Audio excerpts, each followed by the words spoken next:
Hi everyone, welcome back to my channel. I'm Toby, and in today's video I'm going to be sharing some practical tips that you can use to overcome imposter syndrome so you can actually thrive in your career. If you're not familiar with the term, imposter syndrome is the feeling that you don't deserve your achievements, when you feel like a fraud, and when you feel like people would soon discover that you're not as competent as they think you are.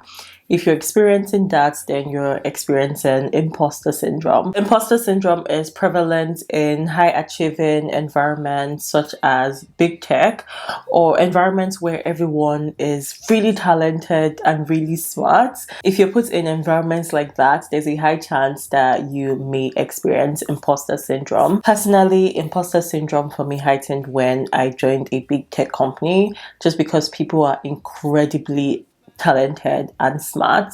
I just felt like someone was just going to discover that, oh, this girl probably doesn't know what she's doing very soon. But I just wanted to share practical tips that have helped me to overcome that in this video. From talking to people on different levels and people in various industries, the truth is that most people actually experience imposter syndrome at some point in their career, regardless of their experience or expertise. So I'm going to be sharing 4 ways in this video. The first one is gather evidence. So know why they hired you. And a lot of times I see people only reaching out for feedback only when they have negative news. But even when you have positive outcome, when they actually tell you you got the job, still ask them for feedback and know why they hired you, because that would definitely help you and give you evidence to know why you were hired for the job.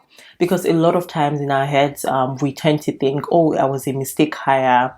We tend to think that I tricked the hiring manager to believing that I was able to do this.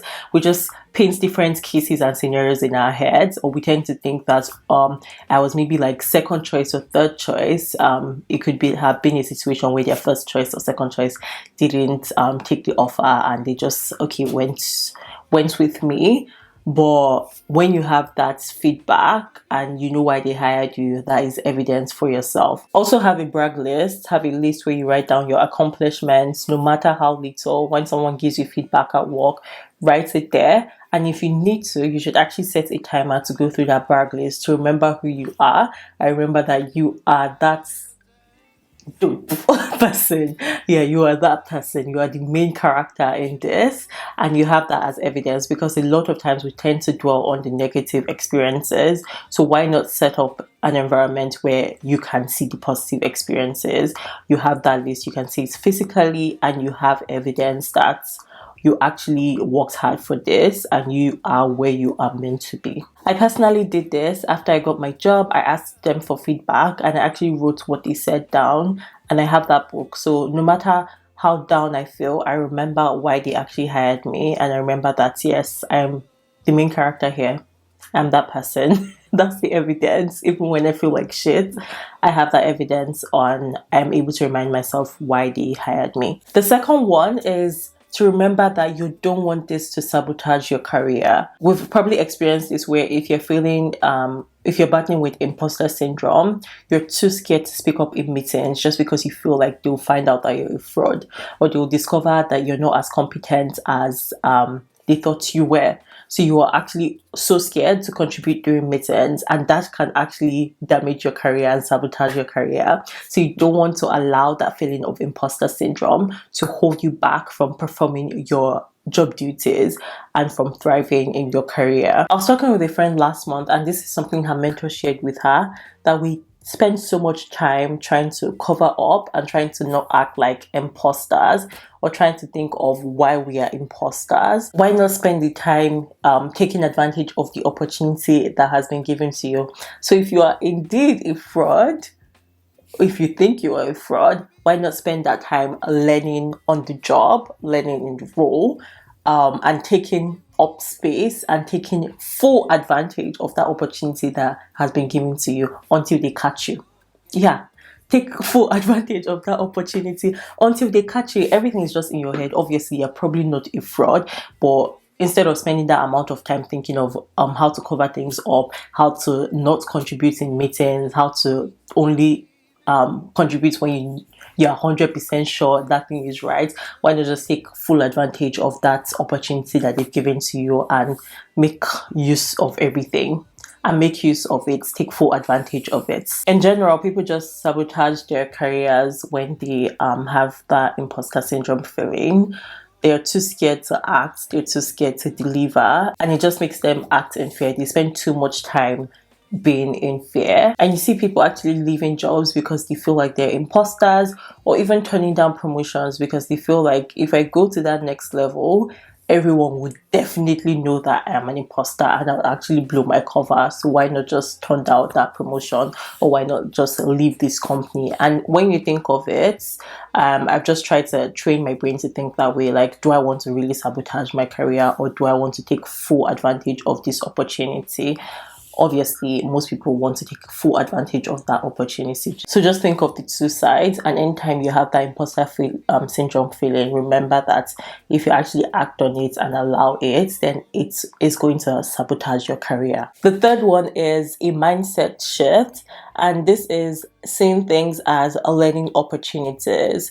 So if you think about things in the grand scheme of things, or in the long term, this is just a chapter of a whole freaking book that might have like 87 chapters, 90 chapters, 100 chapters. This is just a chapter of a book. So see it as a learning opportunity. You don't have to be the best. You don't have to be the smartest person. Yes, you can look like the dumbest person, but this is a learning opportunity, and you take full advantage of it. Learn and be a star at your next job or in the next chapter. This is something I started doing last year, back in 2022. I started saying things as a learning opportunity, and it just made me reframe things, and I never saw anything as a test. It just reduced my imposter syndrome in general, because I'm like, this is a learning opportunity for my future career. And I don't know, that mindset shift just really helped a lot, because I'm just like, okay, yeah, this is a learning opportunity. There's no pressure. It reduces that pressure. And I'm just saying everything as a learning opportunity for my future career. It'll help reduce the pressure and also eliminate the fear of failure. And it is okay being the dumbest person in the room. You even want to be in rooms like that, because it will actually accelerate your learnings and your growth, and you would definitely shine in your next chapter. So just feel okay, and it is okay if you're not the smartest person in the room, or if you're surrounded with a lot of talented people. You're not going to blow your cover. There's no cover. Under this as well, under this mindset shift, is to just focus on 1% improvements. Set your own goals. Like, you are the main character in your life, so set your own goals. The only person you have something to prove to is yourself. When you put others in that control that you have something to prove to them, then that imposter syndrome is going to heighten. So only remember that you only have something to prove to yourself. So just focus on your 1% improvement every day, and also focus on the goals that you set for yourself. The only other person you might have something to prove to is your manager. So it's just your manager and yourself. Other than that, other people, yeah, whatever happens, happens. The fourth one is affirmations and prayers. I am a Christian, so I believe in God and pray to God. For me, I also think of imposter syndrome spiritually. It's like, this is my God-given position. Literally, God gave me this position. So why am I allowing self-doubt to take over? Why can't I fully occupy my God-given position? So I just tell myself, Toby, take up space. God has given you this position. This is your God-given position. Like, why would you allow self-doubt to take over something God has given you? And if you trust in God, you know that He has good plans for you. So why would you allow, oh, they might think I'm a fraud, they realize I'm not as competent as they thought I was, etc. Just take up your full position. And also, if you want affirmations, you can write them down. I have a book of affirmations for times where I feel like the imposter syndrome is heightened.